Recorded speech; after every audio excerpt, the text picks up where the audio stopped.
देश आजाद हुआ, जब बाबा साहब डॉक्टर अम्बेडकर को देश का संविधान बनाने का मौका मिला, 2 साल 11 18 महीना 2 साल 11 महीना 18 दिन में जब बाबा साहब डॉक्टर अम्बेडकर ने देश का संविधान बनाया, तो बाबा साहब डॉक्टर अम्बेडकर ने जब संविधान बनाया और 26 जनवरी 1950 को जब संविधान लागू हुआ, तो बाबा साहब डॉक्टर अम्बेडकर ने कहा कि आज हमने रानी के कोख को सिल दिया है, अब कोई रानी राजा पैदा नहीं करेगी। अब आप अपने वोट के नाम पे जिसको मोहर लगाएंगे, जिसका बटन दबाएंगे, प्रधान से लेकर प्रधानमंत्री तक बनाने का काम आप करेंगे। ये बाबा साहब डॉक्टर अम्बेडकर ने आपको वोट का अधिकार देने का काम किया साथियों, क्योंकि पहले रानी का बेटा, राजा का बेटा पीढ़ी दर पीढ़ी राजा हुआ करता था, लेकिन बाबा साहब ने आपको वोट का अधिकार दिया, तो आप जिसको चाहो उसको 5 साल के लिए राजा बना सकते हो कि नहीं भाई?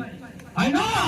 लेकिन जब हमारा कलेजा फट जाता है, जिस संविधान को बाबा साहब अम्बेडकर ने बनाया और आपको वोट का अधिकार दिया, सुरक्षित सीट दिया, लेकिन जब 1952 में बाबा साहब डॉक्टर अम्बेडकर लोकसभा का चुनाव महाराष्ट्र के उत्तरी मुंबई सीट से लड़ते हैं, तो बाबा साहब डॉक्टर अम्बेडकर को हार का सामना करना पड़ता है। जिस संविधान को बनाया और बाबा साहब डॉक्टर अम्बेडकर को हार का सामना करना पड़ा। इस बात को भी आपको जानना है कि बाबा साहब डॉक्टर अम्बेडकर ने कहा था कि हमारे लोगों ने, पढ़े लिखे लोगों ने हमको धोखा दिया। अगर पढ़े लिखे लोग बाबा साहब अम्बेडकर की साथ देते तो आज भारत की तस्वीर कुछ और होती। और बाबा साहब डॉक्टर अम्बेडकर जब 1954 में उपचुनाव लोकसभा का लड़े भंडारा लोकसभा से, तो वो नहीं बाबा साहब डॉक्टर अम्बेडकर को हार का सामना करना पड़ा साथियों।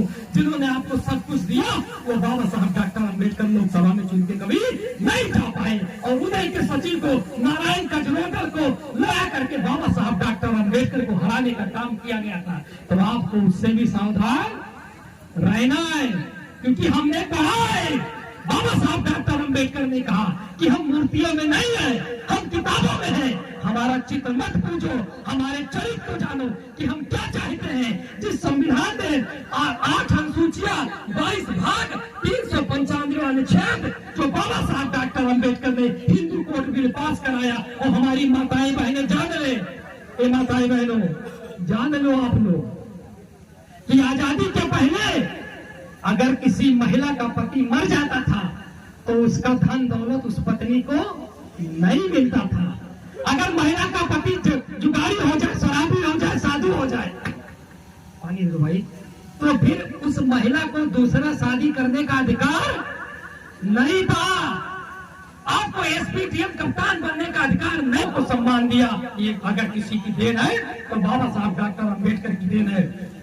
मैं चर्चा करूंगा कि जब 1912 में बाबा साहब ग्रेजुएशन कर रहे थे, तो बाबा साहब डॉक्टर अम्बेडकर के पिताजी शाम को बाबा साहब को जल्दी खाना खिला देते थे। हम जागते थे और 12 बजे के बाद बाबा साहब को जगा देते थे और स्वयं सो जाते थे, और बाबा साहब अम्बेडकर सुबह तक पढ़ाई करते थे। लेकिन मैं इसमें बहुत सारे नौजवान साथी पिता जो बैठे, माताएं बहने, क्या आप अपने बच्चों के पास 1 घंटा बैठते हो? बच्चा पढ़ के आता है तो बैठते हैं? बैठते हैं? नहीं बैठते हैं ना? फिर बाबा साहब डॉक्टर अम्बेडकर की विचारधारा कैसे बढ़ेगी? बताइए कैसे बढ़ेगी? आपका बच्चा पढ़ के आया, बस्ता फेंक दिया, आप कभी पूछती हैं कि भैया पढ़े गए स्कूल तो कौन काम पाए हो, कौन काम पूरा क्यों, कौन काम पढ़ावा क्यों, हमें सुनाओ। लेकिन आप तो ये बहाना बना देती हैं, चाचा ये बहाना बना देते हो कि भैया हम पढ़े लिखे नहीं तो हम कहाँ पूछी। अरे आप पूछोगे तो आपका बच्चा डर में होगा, भय में होगा कि भी पिताजी मम्मी पूछेगी, तो अपने काम को वो याद करेगा। बताओ, जब पढ़ेगा बेटा तभी तो डीएम बनेगा, पढ़ेगा तभी तो मास्टर बनेगा, पढ़ेगा तभी तो एसपी बनेगा। और बाबा साहब डॉक्टर अम्बेडकर ने जो भी कुछ किया, क्या उस समय लोग गाय भैंस नहीं रखते थे, उस समय लोग खेती बाती नहीं करते थे, उस समय लोग मजदूरी नहीं करते थे ना। लेकिन उसी स्थिति परिस्थिति में बाबा साहब ने पढ़ाई किया कि नहीं किया? और पढ़ाई किया तो आप आज हम उनको मानते हैं, उनके विचारों को बढ़ाते हैं। लेकिन मैं जब निकलता हूं चौराहे से और और जब चीटी की तरफ बढ़ता हूँ, सापुरिटाई की तरफ बढ़ता हूँ, बसरिया की तरफ बढ़ता हूँ, तो एक नौजवान से पूछता हूँ कि भाई क्या कर रहे हो? तो कह रहा है कि अरे भाई भैया बहुत काम है, बिजी है हम। और जब मैं उधर से वापिस शाम को 6 बजे आता हूँ तो पूछता हूँ भैया कहाँ की हो? तो कह रहा है कि हम टाइम पास कर रहे हैं। क्या क्या टाइम पास? अरे भाई हम आप टाइम पास करेंगे, 12 घंटा दिन 12 घंटा रात हमको मिलता है। और जो पीसीएस बन गया, डीएम बन गया, बाबा साहब डॉक्टर अंबेडकर बन गए, बहुत सारे महापुरुष बने, उनको को क्या 25वां घंटा मिला था? मिला था भैया? नहीं मिला था ना। अब आप तो कहते हो कि हम सैयापुर स्कूल में गए, मास्टर बहुत खतरनाक रहा, बहुत मारा रहा, इसीलिए पढ़ाई हमने छोड़ दिया, हम यूपी कर गया, फर्नीचर ढूंढने लगे। लेकिन उसी स्कूल में तो कोई पढ़ के मास्टर बना, तो गलती किसकी थी? आपकी थी ना। इसलिए साथियों, मेरे भाइयों बहनों, जब तक आप लोग बाबा साहब डॉक्टर अंबेडकर को मानोगे तब तक आपका कल्याण नहीं होगा। बाबा साहब डॉक्टर अंबेडकर को आपको जानना होगा। क्या होगा? जानना होगा, क्योंकि महात्मा बुद्ध ने कहा कि हम मुक्तिदाता नहीं है, हम मार्गदाता है। क्या है? मार्गदाता। जब हम कोई अच्छा रास्ता चुन लेते हैं तो हमारे भाई, हमारे गांव के लोग कहते हैं कि मनीष सोनकर भैया बहुत अच्छा रास्ता चुन लिए, कहते हैं ना कि बहुत अच्छा रास्ता चुन लिए। वकालत करने का काम करते हैं, जिस वकालत के माध्यम से दलितों, गरीबों, मजदूरों की आवाज वो उठा सके।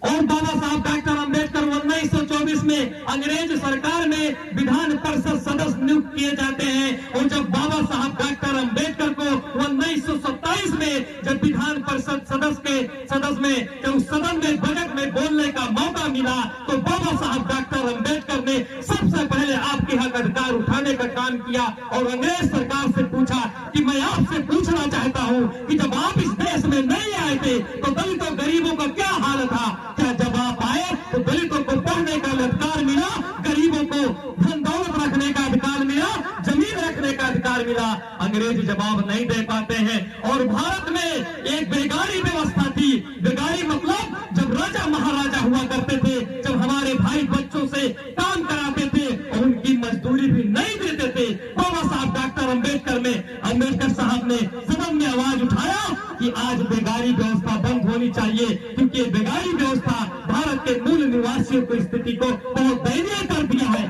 यह आपके बेगारी व्यवस्था को खत्म कराने का काम बाबा साहब डॉक्टर अंबेडकर ने किया। और बाबा साहब ने कहा कि देश में जो स्कूल खुले, डिग्री कॉलेज खुले, उसमें गरीबों के बच्चों को सच्ची से सच्ची शिक्षा हो कि गरीब से गरीब और निर्धन से निर्धन व्यक्ति को मिल जाए, वो शिक्षा की व्यवस्था की जाए, हॉस्टल की व्यवस्था की जाए कि गरीब का बच्चा हॉस्टल में रह के पढ़ाई कर सके।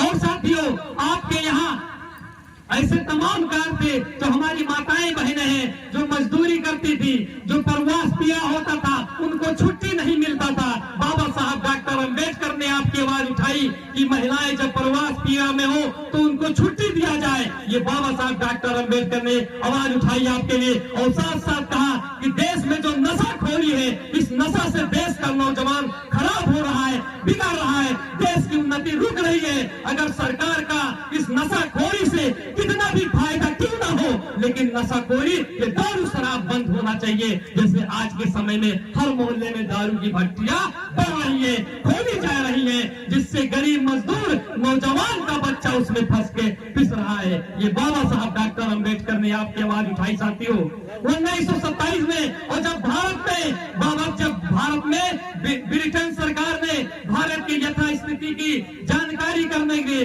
कानून प्रशासन अच्छा चले, लोगों को अच्छी सुविधा मिले, अंग्रेज सरकार ने 7 कमेटी भेजी थी, सदस्यीय टीम अंग्रेजों की, जो भारत के कानून प्रशासन को परखेंगे और उसमें सुधार करेंगे।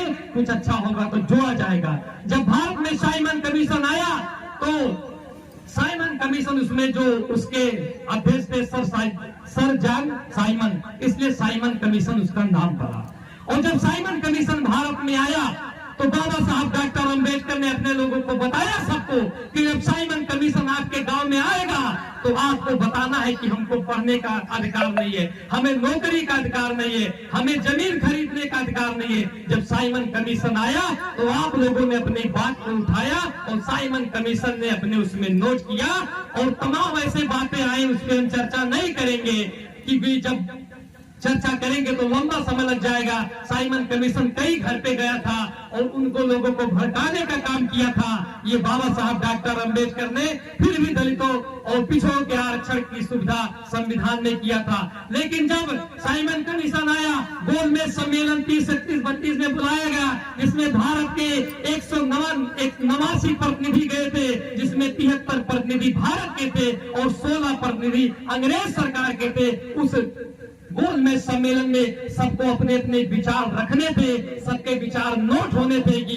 जब देश आजाद हो तो संविधान में सबके हक अधिकार को जोड़ा जाए। उस गोल में सम्मेलन में बाबा साहब डॉक्टर अंबेडकर ने आपके आवाज को उठाने का काम किया था और हमारे दलित भाइयों को बाबा साहब डॉक्टर अंबेडकर के विचारधारा से प्रभावित होकर के अंग्रेज सरकार ने डबल वोट का अधिकार दलित भाइयों को देने का काम किया था और कहा था कि जब देश संविधान बनेगा तो आपको डबल वोट का अधिकार मिलेगा, कि एक ओर से आप अपने भाई को सांसद, विधायक, एमपी, एमएलए बनाएंगे और दूसरे ओर से सब समाज के लोगों को बनाएंगे। लेकिन पूना जो यदौरा जेल में महात्मा गांधी ने अनशन शुरू कर दिया, बाबा साहब डॉक्टर अंबेडकर ने महात्मा गांधी की जान बचाई और जो डबल निर्वाचन मंडल का वोट मिला था वो आपका चला गया और बाबा साहब डॉक्टर अंबेडकर हिम्मत नहीं हारे।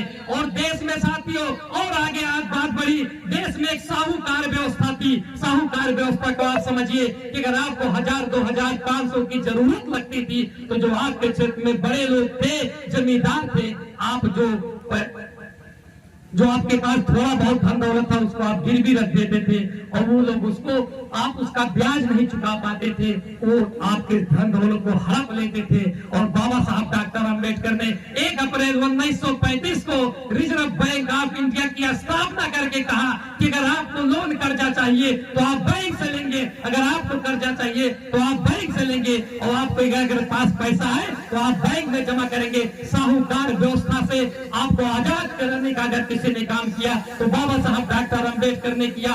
और फिर 27 मई 1935 को रमाबाई का देहांत हो जाता है और उससे पहले भीमराव अंबेडकर के नाम से जाने जाते थे। लेकिन जब रमाबाई का देहांत होता है 27 मई 1935 को, तब बाबा साहब डॉक्टर अंबेडकर अपना सिर मुड़ा करके एक साधु के तरह, बाबा के तरह घूमते हैं। तब उसी समय बाबा साहब नाम पड़ता है 1935 में और देश आजादी की तरफ बढ़ रहा था। 15 अगस्त 1947 को देश आजाद हुआ जब बाबा साहब डॉक्टर अंबेडकर को देश का संविधान बनाने का मौका मिला। 2 साल 11-18 महीना 2 साल 11 महीना 18 दिन में जब बाबा साहब डॉक्टर अंबेडकर ने देश का संविधान बनाया तो बाबा साहब डॉक्टर अंबेडकर ने जब संविधान बनाया और 26 जनवरी 1950 को जब संविधान लागू हुआ तो बाबा साहब डॉक्टर अंबेडकर ने कहा कि आज हमने रानी के कोख को सिल दिया है, अब कोई रानी राजा पैदा नहीं करेगी।